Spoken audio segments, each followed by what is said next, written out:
Hello and welcome to Precalculus lesson number 13. In this video, we're going to learn about equations of lines and linear models. We've already seen the slope-intercept form of the equation of a line, and in fact, we know how to derive it and where it comes from. Now we want to take a look at another linear form called the point-slope form of the equation of a line. When we found the slope-intercept form of the equation of a line, we looked at 2 points on a given line in the plane, and one of those points was the y-intercept. This time we'll handle it in a more general way, where we will look at one fixed point, p of x1, y1 on the line, and let p of xy be just any general floating point on that line. Now, if we apply the slope formula to these 2 points, we can think of the general point xy as being our x2, y2 for the purposes of computing the slope. So we get y2 minus y1, so that'll be y minus y1, and over x2 minus x1, here x is what's playing the role of x2, so we get x minus x1. And if I throw 1 under the m, then we can cross multiply, so we end up with y minus y1 equals m times x minus x1. And this right here is what we refer to as the point-slope linear form. It's the best form to use to find the equation of a line when you know the slope and at least one point on the line. So that's where this can come in handy. However, the most useful form of the equation of a line is still the slope-intercept form, just because of all the information that it contains. So now we have 3 forms that we've discussed. We have the standard linear form ax plus by equals c, where a, b, and c are real numbers, and a and b should not both be 0. One can be 0, but one of them should at least not be 0. This is best for categorization, like when we want to just categorize all the equations that fall into the linear fold. And also, it's easy to graph lines in this form using the 2 intercepts. We just plug in 0 for x, get the y value, that's going to be our y-intercept. Plug in 0 for y, quickly get the x value, and that's going to be our x-intercept, and we plot them. Now we have the point-slope form, which is written here, y minus y1 equals m times x minus x1. And here, what this particular form is best for is finding the equation of a line given the slope and a point on the line. The slope-intercept form, of course, we're familiar with, is y equals mx plus b, with m and b being real numbers. It's best for finding the equation of a line given its slope and y-intercept. It's really useful for transforming any linear form into a functional form, and it can easily handle finding the equation of a line given various pieces of information. For example, the slope and the y-intercept, 2 points, or 1 point and the slope. When it comes to finding the equation of a line that is neither horizontal nor vertical, you only need to remember this simple fact about finding the equation of an oblique line. Oblique line being one that is neither horizontal nor vertical. All you need to do is you need to have m and b, the slope and the y-intercept's y-coordinate, in order to write the equation of any oblique line in a plane. That holds for all oblique lines, which are basically non-horizontal and non-vertical. It would be impossible to find an equation of an oblique line if you do not have enough information to find the slope and the y-intercept. So you can know for sure that you'll always be given enough information to find m and b if you're asked to find the equation of an oblique line, even if that information is not given directly. Let's go ahead and find the equation of the line going through 0, 3 with slope -4. We're going to express the answer in both standard and slope-intercept forms.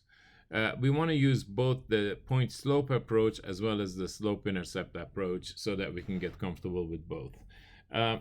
So if we're going to take the point-slope approach, we know that we're going to use the formula that states that y minus y1 equals m times x minus x1. Now here we're going to use 0, 3 as our point x1, y1. So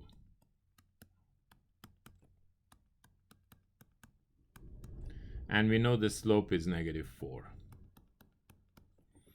So we end up with y minus y1, which is 3, equals m, which is -4, times x minus x1, which is 0. Now we're asked to express the answer in both standard and slope-intercept forms. So y minus 3 equals -4x. So we'll move the -4x to the other side. It becomes 4x plus y, and we'll move the -3 to the other side. And there we have the standard form.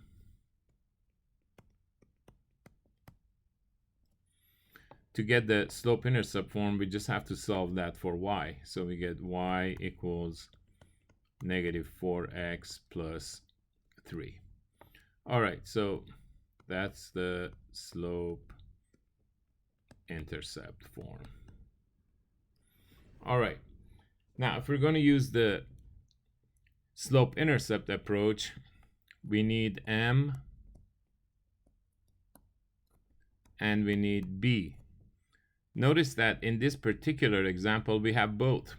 Whenever the x coordinate here is 0, you know you're looking at the y-intercept, and therefore 3, which is the y coordinate of the y-intercept, is going to be your b. And we know the slope is -4, so we're ready to write the equation. Y equals mx plus b. We substitute -4 for m, and we'll substitute 3 for b. So we get that very quickly in this approach.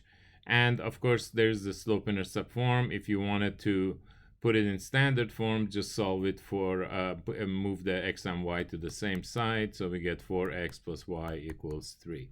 So again, we have both forms. Here we have the slope-intercept form, and here we have the standard form. All right, let's go ahead and move on. All right, so now we want to find the equation of the line going through this point, 2, 3, and the slope -4. So go ahead and try it on your own first before you come back. We'll express both in both standard and slope-intercept forms, and we're going to use both approaches once again. So for the point slope form, remember we have y minus y1 equals m times x minus x1. So here we're going to use 2, 3 as x1, y1. So y minus y1, which is 3, equals m, which is -4, times x minus x1, which is 2. Okay, so y minus 3 equals -4x plus 8.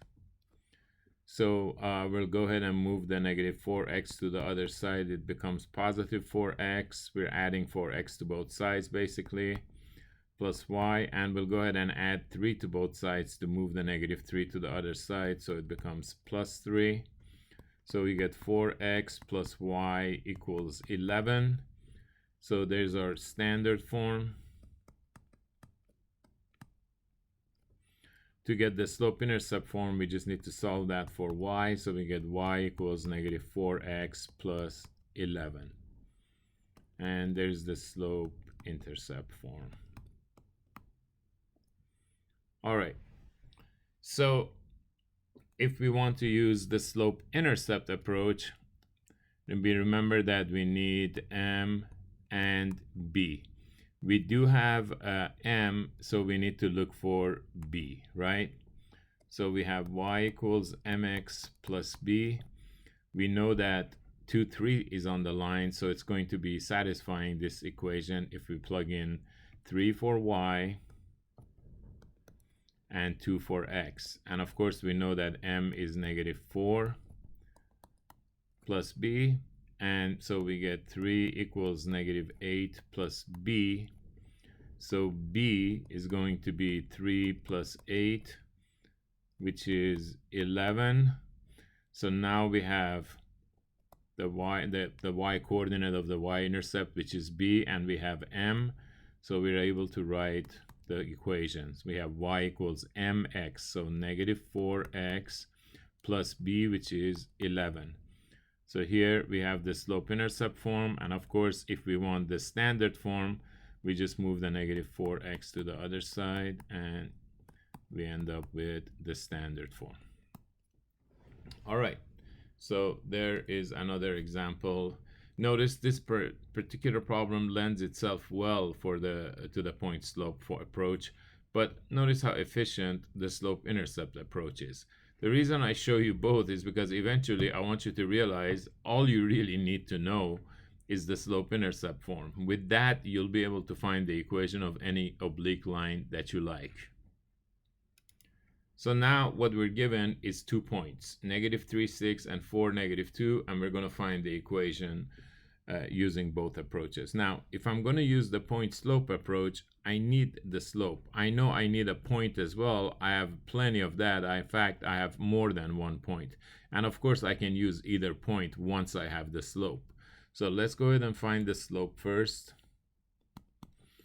We know that m is equal to y2 minus y1 over x2 minus x1.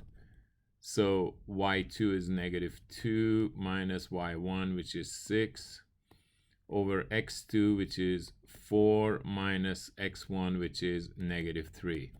Make sure you parenthesize the negative 3 because you're going to have to multiply those two negatives. So we get negative 8 over 7, okay? And now I can use this slope with either of these 2 points, and we'll get the equation of the line. So let's just use negative 3, 6.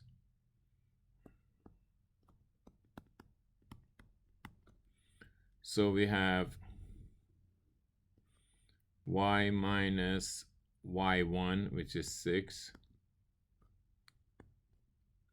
is equal to the slope, negative 8/7, times x minus x1, which is negative 3.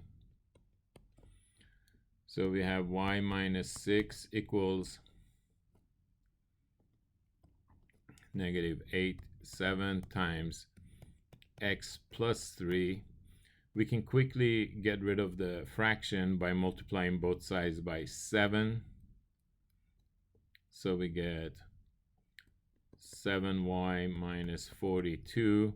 On the right side, the 7 is going to cancel that 7, so we just end up with negative 8 times x plus 3. So we have 7y minus 42 equals negative 8x minus 24. Moving the negative 8x to the other side will make it positive 8x plus 7y equals negative 24 plus 42. So 8x plus 7y equals positive 18, right? Okay, so there's the standard form. To get the slope-intercept form, we'll go ahead and quickly solve that for y. So we have 7y equals negative 8x plus 18. So therefore, y is going to be negative 8/7 x plus 18 over 7. So that's the slope-intercept form, and this is the standard form. Okay, so we're finished on that side. Now, to use the slope-intercept approach, we do need to find the slope first. We did it already, so we know the slope is negative 8/7. So we have y equals mx plus b. Again, here we have more than we need, so we could use either point. Here I use negative 3, 6. You should do this approach using 4, negative 2, just to convince yourself you'll get the same answer. Here, I'll go ahead and use 4, negative 2 for my xy, right? just to show you. So you get -2 equals the slope, which is -8/7 times y, which is times x, which is 4, plus b. So we get -2 equals -32/7 plus b. We're going to solve for b, but let's clear the fractions. It'll be a little bit quicker. So multiply both sides by 7. So we get -14 equals -32 plus 7b. Remember that we're multiplying both sides by 7, right? So it has to be distributed. All right. So we get -14 plus 32 equals 7b. So that gives me 18 equals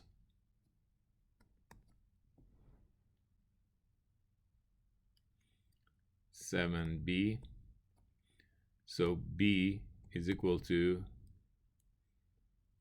18/7. So we have the y-intercept and we know the slope. So we're ready to write the equation in slope-intercept form. So we get y equals m, which is -8/7 x, plus b, which is 18/7, which is of course the same that we got over here, right? The same exact answer. All right, so there's the slope-intercept form. Now, given that form, if you want to go to standard form,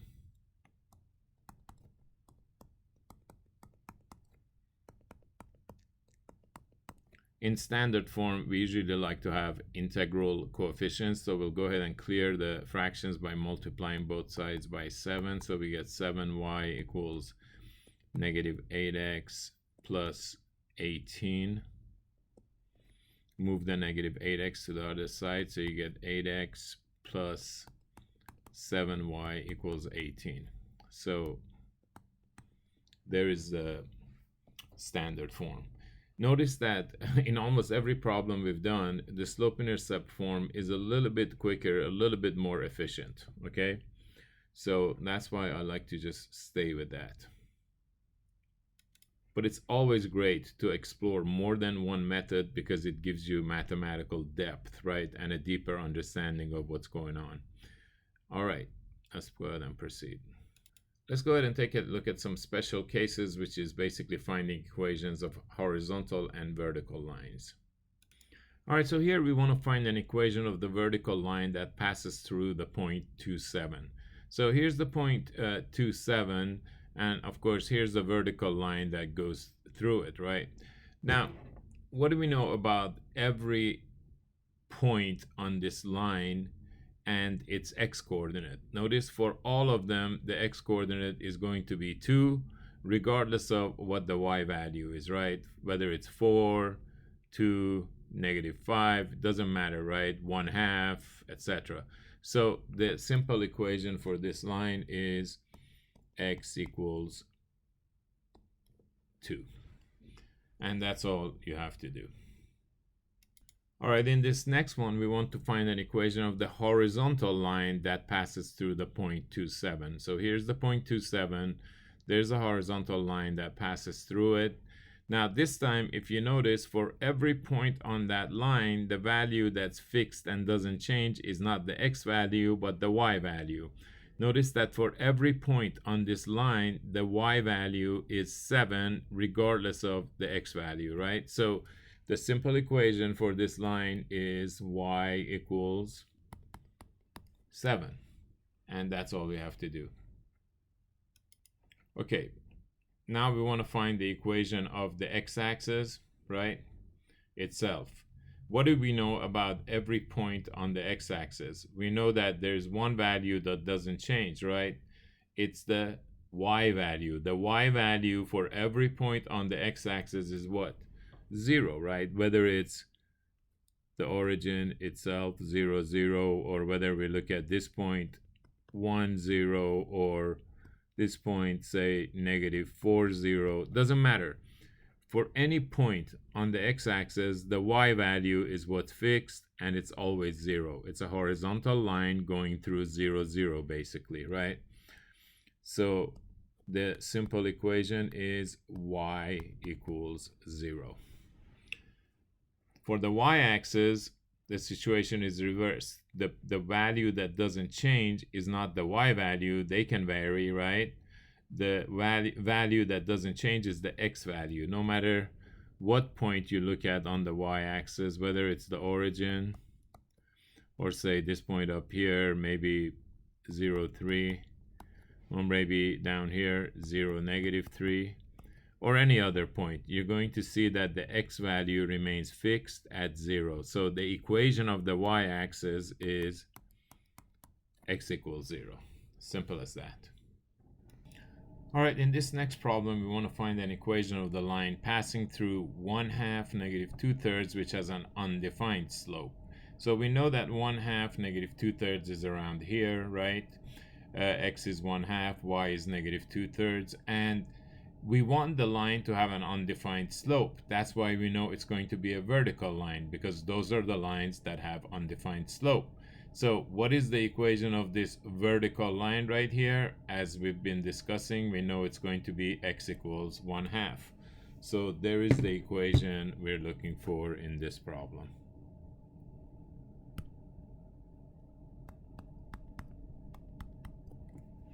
And that's all there is to this one. All right, next we want to discuss the relationship between parallel and perpendicular lines, specifically the relationship between their slopes. As it turns out, parallel lines have the same slope. So you can almost see that from the graph as well.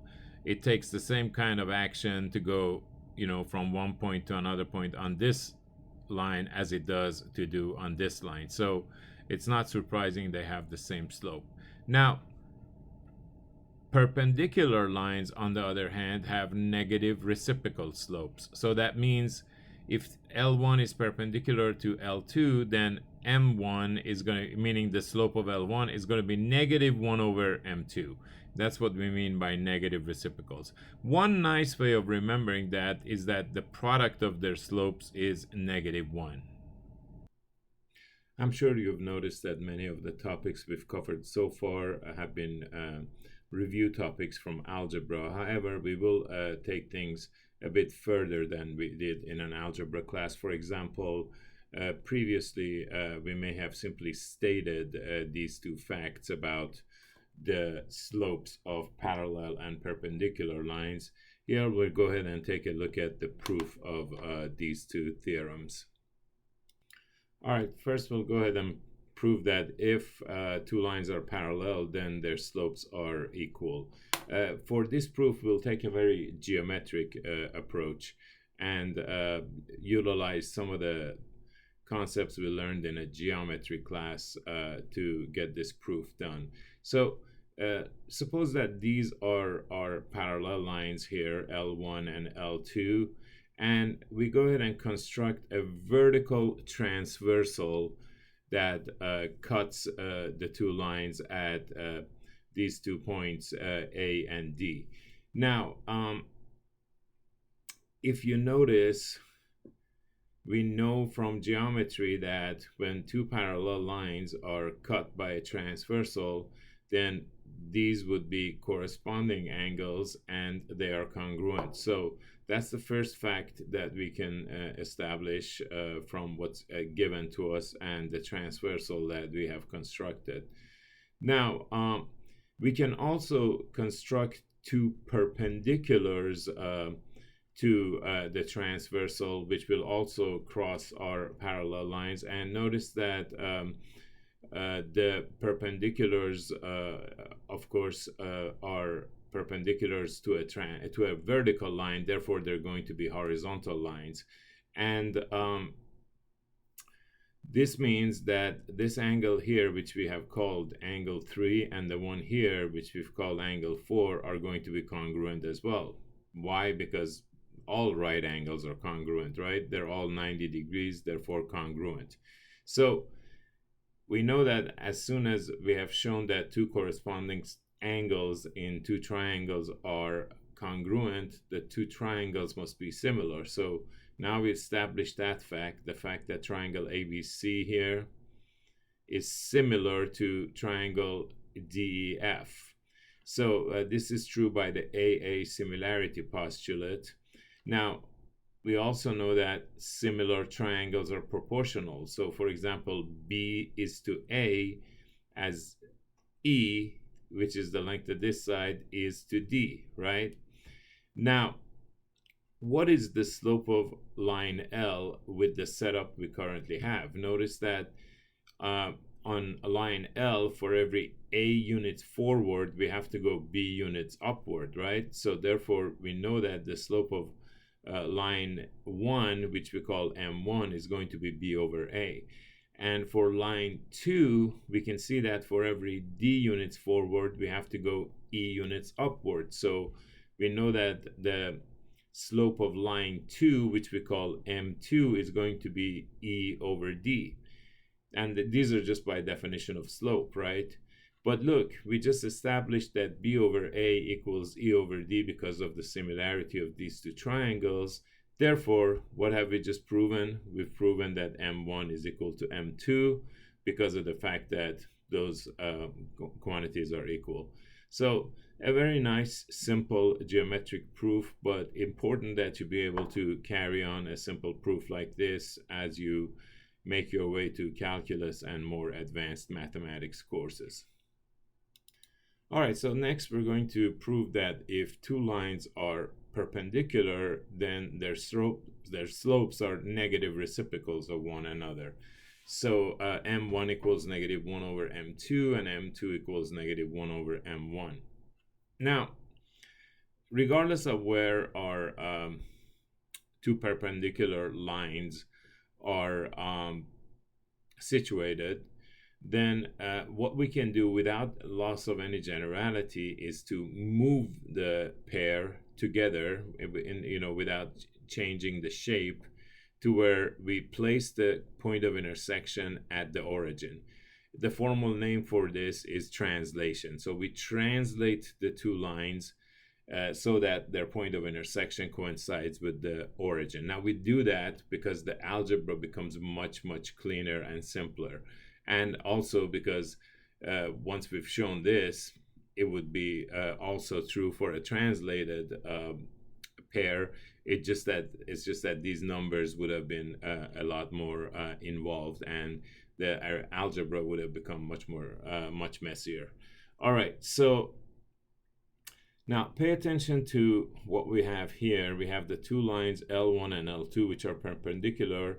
What we're going to do is we're going to construct the line x equals 1. It's a vertical line, of course, going through the point 1, 0 in the Cartesian coordinate plane, right? Now, once we construct that, then notice that three natural triangles get formed. We have this right triangle right here. We have the one below it right there. And we have the large one that involves segments on the perpendicular lines themselves, right? So the first thing we would like to notice is the fact that the slope of L1, right, is going to be y1, right? Because for every 1 unit forward, you go y1 units up, right? So it's going to be y1 over 1, right? So that means m1 is basically y1. So in other words, this height here is not just y1, but it also happens to be m1. Now, for this line, notice that we have to go, for every 1 unit forward, we go down y2 units. So the slope of line 2 is going to be y2 over 1. Keep in mind that y2 is a negative value, so this will be a negative number, right, for m2. However, notice that here I've written negative m2 because here I'm referring to the length of this segment. And m2, like y2, is going to be a negative value. So since I want to describe the length, that of course is going to be the opposite of the negative number represented by y2 and m2. So now we would like to look at some applications of the Pythagorean theorem. As we mentioned, we'll handle this one in a much more algebraic way relative to the proof we just did for the parallel lines. Notice that in this right triangle up here, we know that the squares of the sum of the squares of the legs is going to equal the square of the hypotenuse, right? Which I've referred to as a. So we have a squared equals 1 squared plus m1 squared, right? And in this triangle down here, we know that b squared is going to be 1 squared plus the square of negative m2, right? And now look at the large triangle right here. We know that these are the legs, and this from here to here would be the hypotenuse, right? So we have a squared plus b squared equals, now what is that length? Well, remember, m2 is going to be a negative quantity. So if I want, for example, if let's say this is 3 up here and this is negative 4, right? To get this length, you don't just put 3 minus 4, you put 3 minus negative 4, right?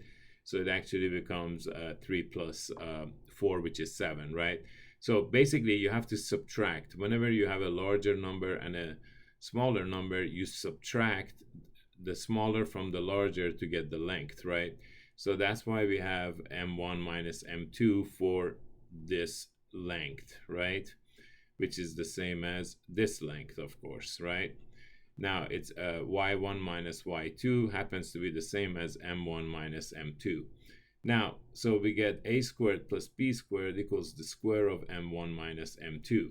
So just replacing a squared with what we found up here to be 1 plus m1 squared, right?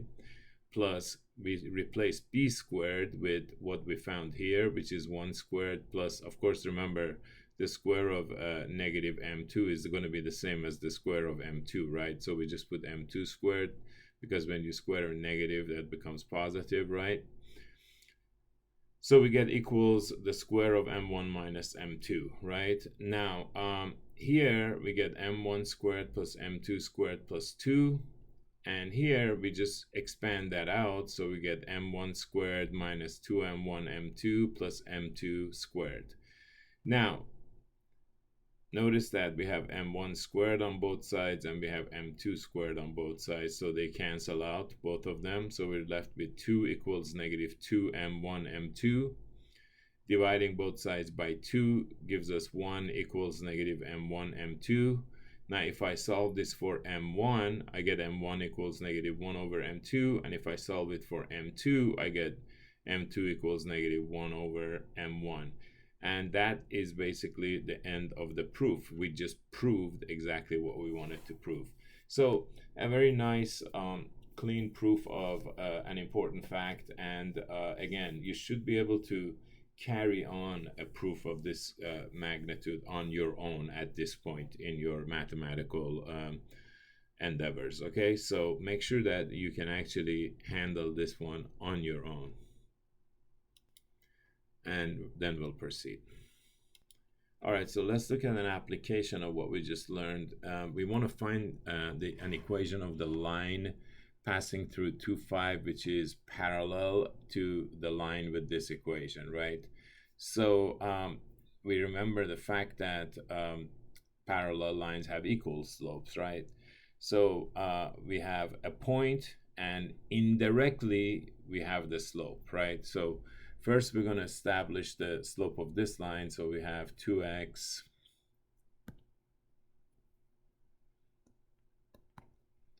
plus 3y equals 6. The best way and fastest way to find the slope is to go ahead and put in the slope-intercept form, right? So again, always, as soon as you feel like you can handle something on your own, pause the video and proceed on your own, then come back.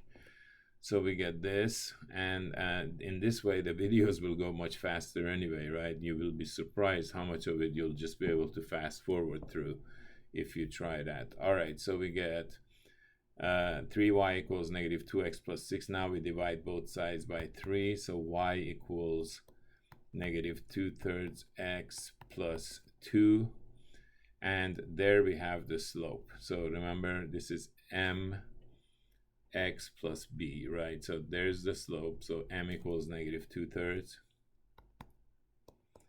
So we're looking for the line with slope negative 2/3, and 2,5 is also on the line, okay?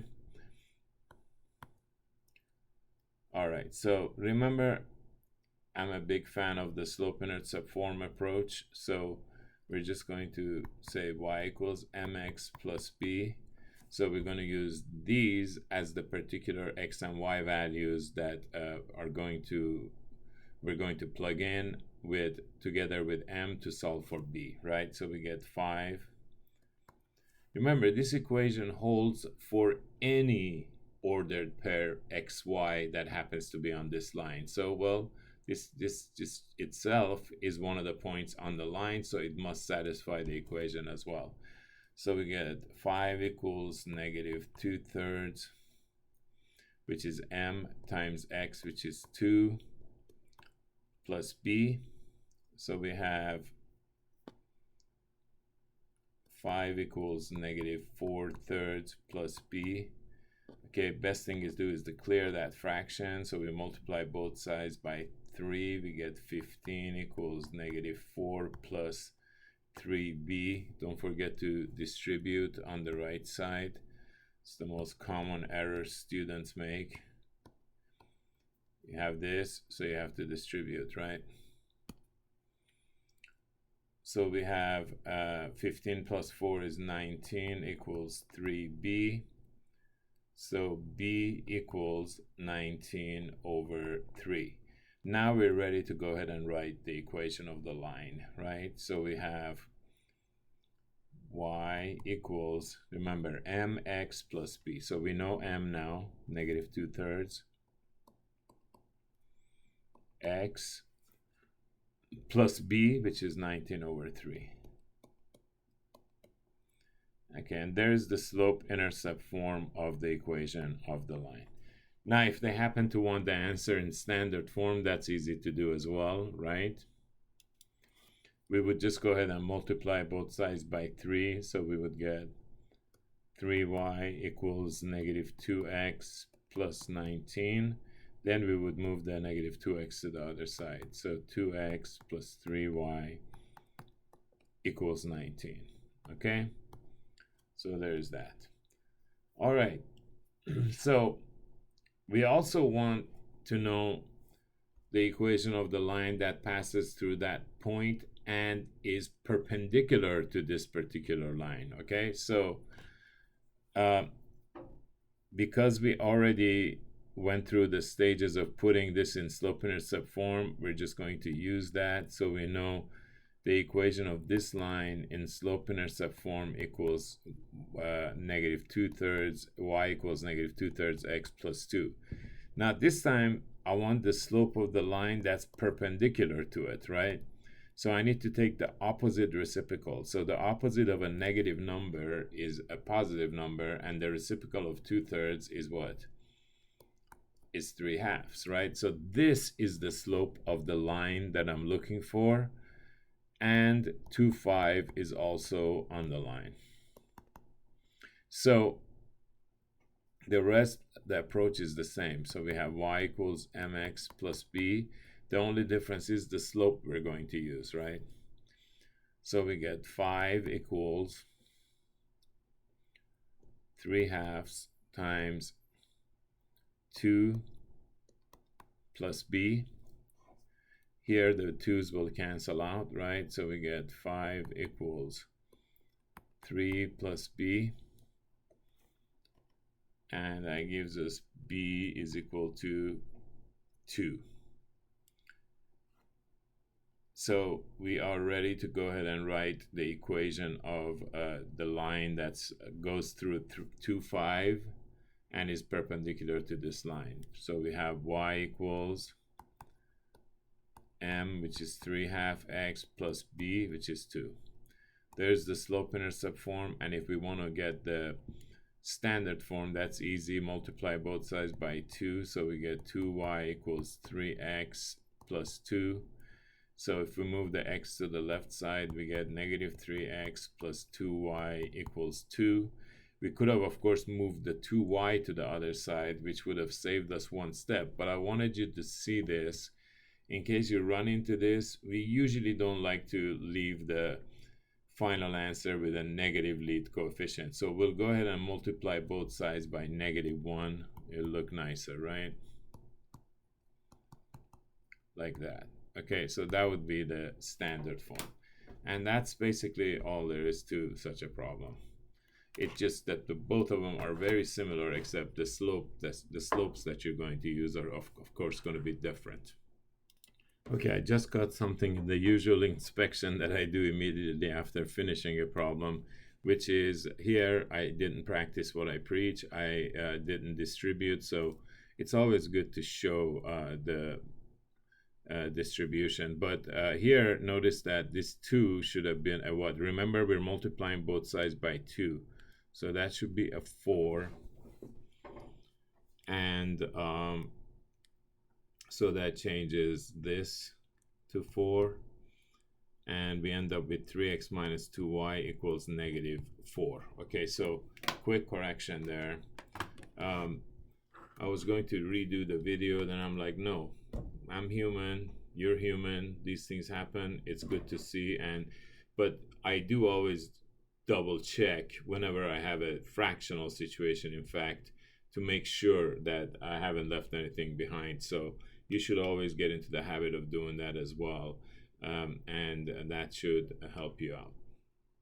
All right, so it would I figured that it would be nice for you to see what we have just accomplished here. Okay, so we have this point and we have a line. So let's look at them on a graphing calculator. So here's the 0.25, right here, and here's the original line, 3x plus 2y equals 6 right here.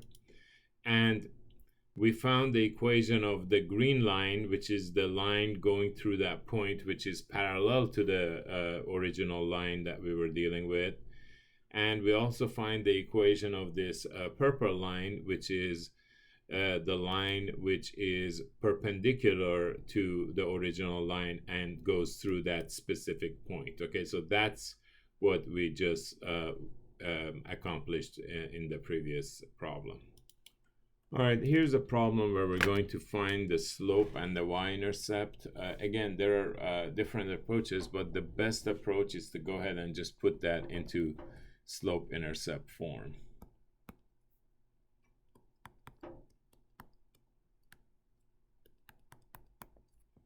So 5y equals -4x minus 10, right? Divide both sides by 5. Y equals -4/5 x minus 10 over 5 is 2, right? So the slope is -4/5. When you want to present the y-intercept, make sure you do so properly as an ordered pair in the Cartesian coordinate plane. So it would be 0, -2, like that. The b part of y equals mx plus b is just the y coordinate of the y-intercept. Y-intercept is a point in the Cartesian coordinate plane and therefore should always be presented as an ordered pair. So make sure that you're aware of that fact. Okay, sometimes we are given a figure and asked to come up with the equation of a line just from a graph. Okay, so the first thing we want to do is find the slope of this line. Notice that For every 3 units forward, you have to go 1 unit down. So we know this is going to be a negative slope, right? And of course, it's going to be -1 for every 3 forward, right? So the slope is going to be -1/3. Of course, you could have realized that those 2 points are -3, 0, and 0, -1, and you could have used the slope formula. So y2 minus y1 over x2 minus x1, and you would get -1/3 as well. Okay, so there's the slope. Now the x and y intercepts, of course, we've already not mentioned here. So -3, the x-intercept is the ordered pair -3, 0. The y-intercept is the ordered pair 0, -1. And we want to find the equation that defines the function f. So we know that just as a linear equation, we're ready to write it because we know the slope and we know the y coordinate of the y-intercept, right? So which is the b, right? So this is b,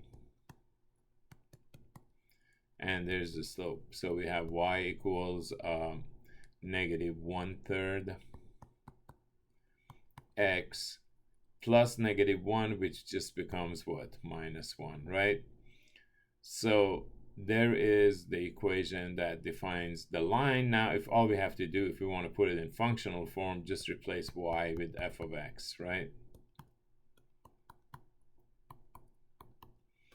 And that's it.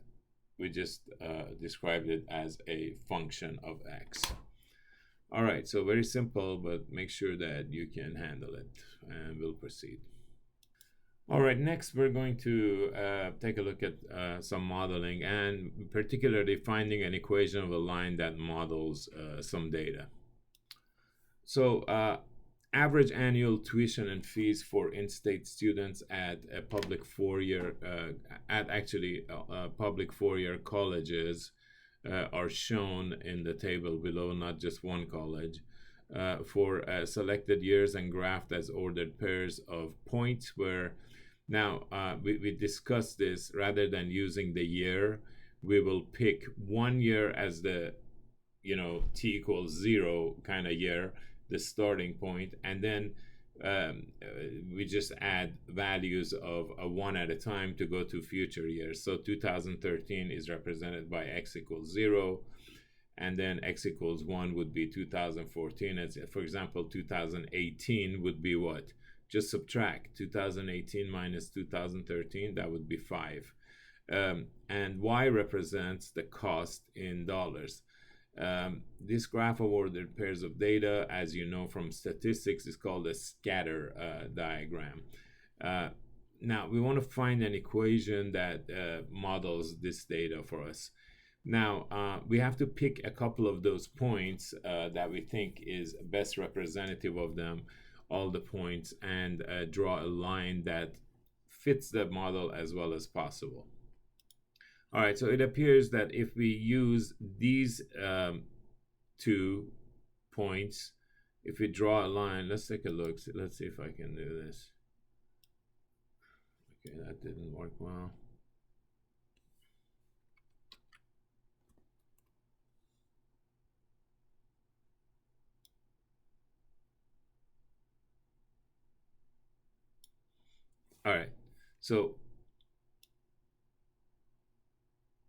All right, so if we find the equation of the line that goes through those 2 points, it looks like it would fit most of the data really well, right?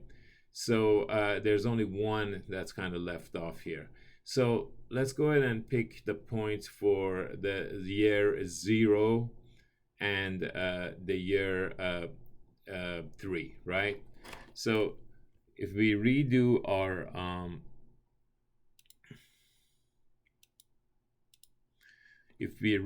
our table, so that we use the proper x values. Remember 2013 we're replacing with 0, and then we have 2014 is 1, and then 15 is 2, 16 is 3, and 17 is 4. We're really going to be only interested in this one and the 2016. So because we just need 2 points to come up with the equation of a line, right? So now we do know the y-intercept, don't we?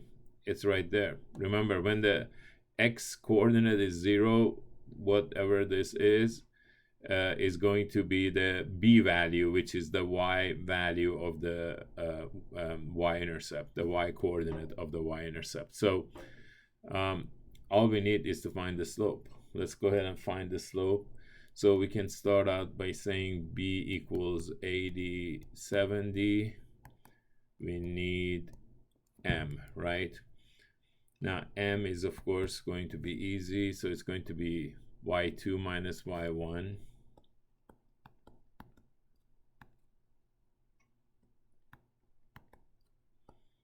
over x2 minus x1, so 3 minus 0.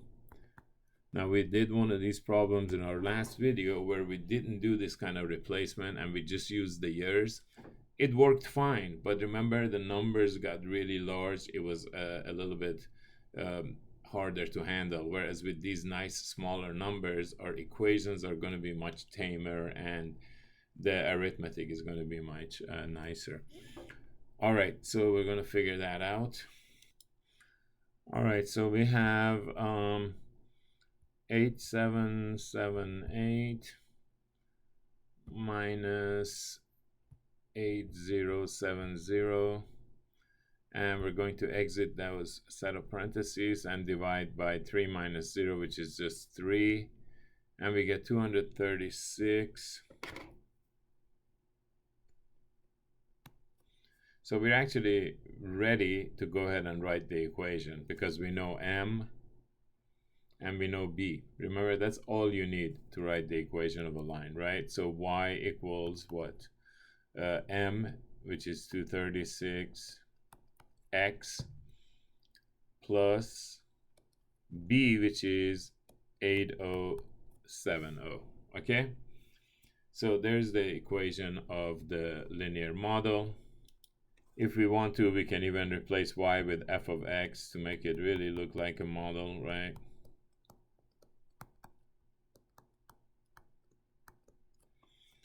All right. Now for part B, we want to use this model to predict the cost of tuition and fees at public four-year colleges in 2019. So the first thing we need to know is the x value that we're going to substitute. And remember, to find out what x value corresponds to 2019, we just have to go 2019 minus that initial year, 2013, and we get what? 6. So basically, we're looking for f of 6. So that's going to be 236 times 6 plus 8070. And now we're just going to compute that. All right, so 236 times 6 plus 8070. 9,486.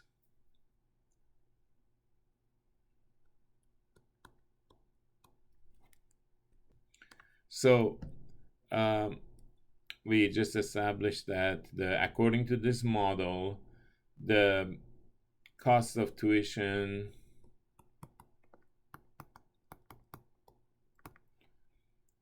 at public four-year colleges in 2019 should be about $9,486. All right, so very straightforward but significant problem. So just run through it, make sure you can do it all on your own if you didn't do it already, and then we'll go ahead and get close to wrapping up this video. All right, one thing that I do want you to understand as we progress, we want to learn how to incorporate technology as well. We shy away from this a little bit, like say in an algebra class, because we want students to be able to only do things by hand at that point. But here, we do want you to still be doing things on your own, utilizing your own brain power, but we also want you to be able to utilize technology, because as you move on to a career, you're going to be using a lot of technology. So we'll be doing a mix of both doing things by hand as well as by technology this term. So one thing I want to show you is how to solve an equation with a graphing calculator. Okay, so the way we're going to handle solving something like this by graphing is the following. We basically graph the left side of the equation as one function and graph the right side of the equation as another function, and then go ahead and proceed to find the point of intersection of the graphs of those functions, and that would be the x value that would satisfy both functions. So let's go ahead and try that. So we'll go ahead and type in y equals negative 2x minus 4 times 2 minus x. All right, so this is the function represented on the left side here. Now we're going to graph y equals this function, 3x plus 4. All right, so now notice that, let me make this a little bit larger. Okay, so notice that we need to find the point of intersection, so we need to scroll a bit. We can even kind of like make it smaller if we want, zoom out. All right, we can see that it's right there. So with this particular calculator, you can, which is Desmos, you can just click it and it should locate it for you. So now negative 12, 30, negative 32 is the point of intersection, right? But remember, you're interested in the x value that is going to make these two equations satisfied, and that x value is just going to be the x coordinate of that point. So negative 12 would be the solution. So just so that you can see, notice what happens when we plug in negative 12 for x. We get negative 2 times negative 12 minus 4 times 2 minus negative 12. We get negative 32 as we saw here, right? Now plug negative 12 in the other equation as well. So we get 3 times negative 12 plus 4. And of course that gives us negative 32 as well. So by finding the point of intersection, we have found the x value that satisfies both of those equations. And both of those functions, we should say here, really.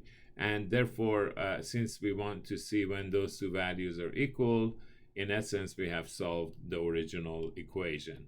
So here, by graphing, we've established that x equals negative 12. This, of course, doesn't work for just this kind of a problem. You can do it with more advanced problems as well. All right, so here's one last problem for the road. When the Celsius temperature is 30 degrees, the corresponding Fahrenheit temperature is 86 degrees.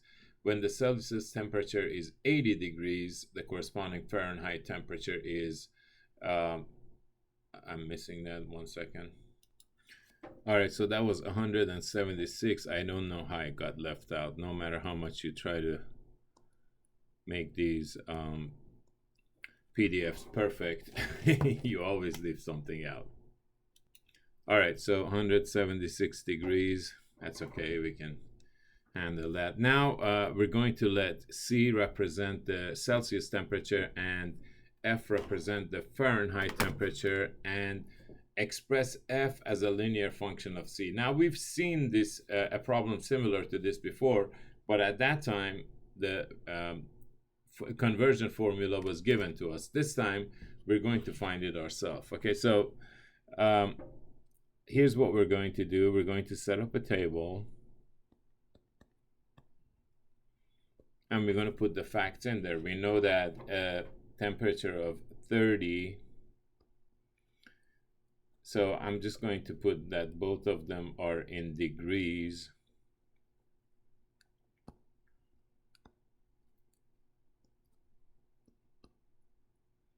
So that we don't have to keep putting that simple symbol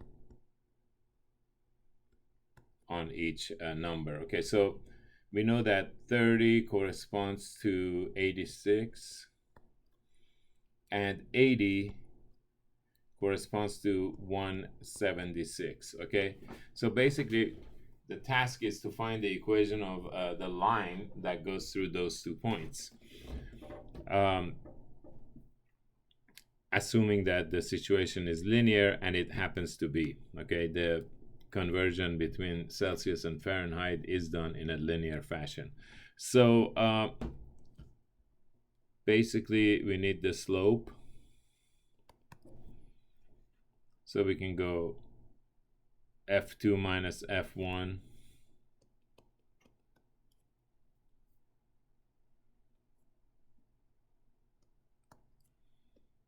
over C2 minus C1. Remember, think of this as F1, this one as F2. Think of this one as C1 and this one as C2. So C2 minus C1 is 80 minus 30. So we'll go ahead and bring our trusted friend. So 176, that's too many. 76 minus 86, that's 90. And that one we can handle, that's 50. So basically 9/5. So the slope is 9/5. Okay, that should look familiar to you. And now we're just going to find the equation. So we have the slope, and we can use either point, right? Makes no difference. So we'll use m equals 9/5 with, let's just use the first point, 30/86. Okay, so instead of, remember, C is playing what normally is the role that's normally played by X, and F is playing the role that's normally played by Y, right? So instead of Y equals mx plus b, we're going to have F is equal to mc plus b, right? So we're going to plug in the, so remember, F equals mc plus b. So for F, we're going to plug in this value, 86. For M, we're going to use 9/5. And for C, we're going to use 30 plus B. And that's going to help us find the value of B. So I noticed that 5 and 30 leave me 6 on the top. So we get 86 equals 9 times 6, which is 54, plus B. So B equals 86 minus 54. So B is equal to 32. Now we're ready to write the equation, right? So we know F should equal to MC plus B, and for M, we're going to substitute 9/5 C plus, for B, we're going to substitute the value we just found for B, 32. All right, now again, many of you will find that very familiar because we knew that formula from the past. We just hadn't derived it ourselves, and now we have, okay? Now, we can also, of course, play this game the other way around, and we can solve this and find a conversion formula for C in terms of F, okay, as a function of F.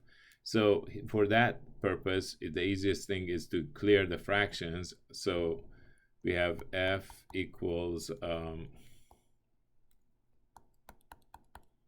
9/5 C plus 32. So this time, let's make sure we show the distribution so that we don't forget any part like I did a little while back. So we're going to multiply by 5, and we're going to distribute, okay, on the right side.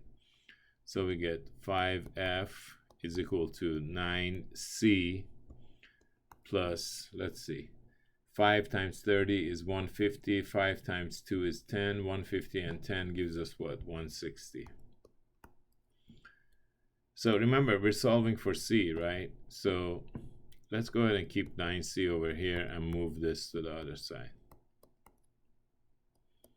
So we get that. So now we're going to go ahead and divide both sides by 9. So we get C is equal to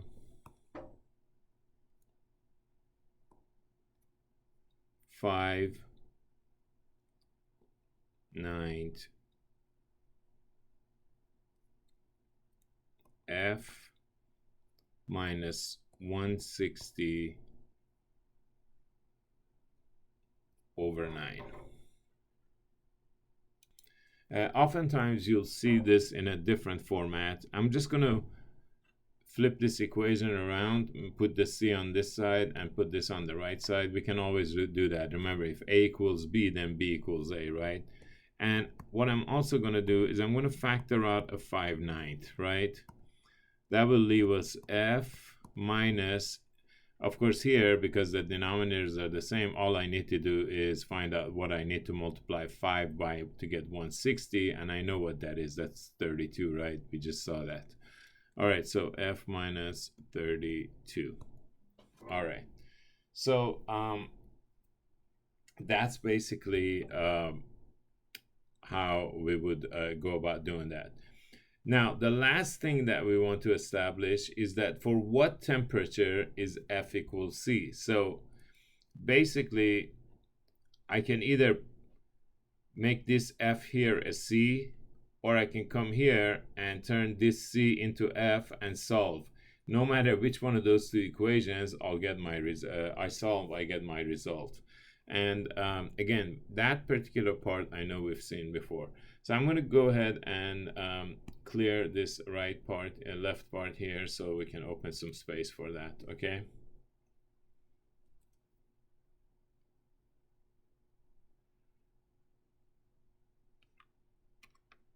Remember, we're going to substitute C for F. So we have C equals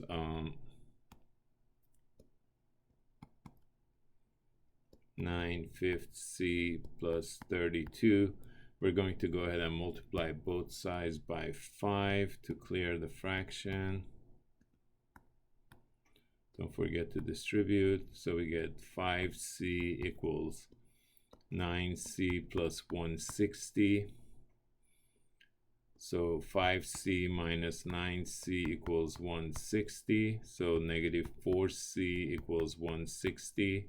So C equals negative 40. All right, so don't forget, you could have also obtained this answer by replacing this C here with F, because we want to know where the two measurements are the same, right? So that would have given you F equals negative 40 instead of C equals negative 40. But it's still, that means at negative 40, both the Fahrenheit and the Celsius temperature are going to be the same. You should try that by taking this negative 40 and substituting it for C here to see what you get. And of course, if you do it quickly, you should realize that you should get what? You should end up with negative 40, because at that particular temperature, they're equal. Here, let's just show you. You have F equals, remember, I'm going to plug in negative 40 for C in this equation to see what Fahrenheit temperature I get when the Celsius temperature is negative 40 degrees. So I get 9/5 times negative 40 plus 32. Notice here 5 and 40 cancel out, leave us 8, so negative 8. So we get negative 72 plus 32, so we get F equals what? Negative 40. Just as we said, at negative 40, that's the magic number at which both of these temperature scales have the same value. All right, so that should pretty much wrap it for this lesson, and you take care. We'll see you for the next one.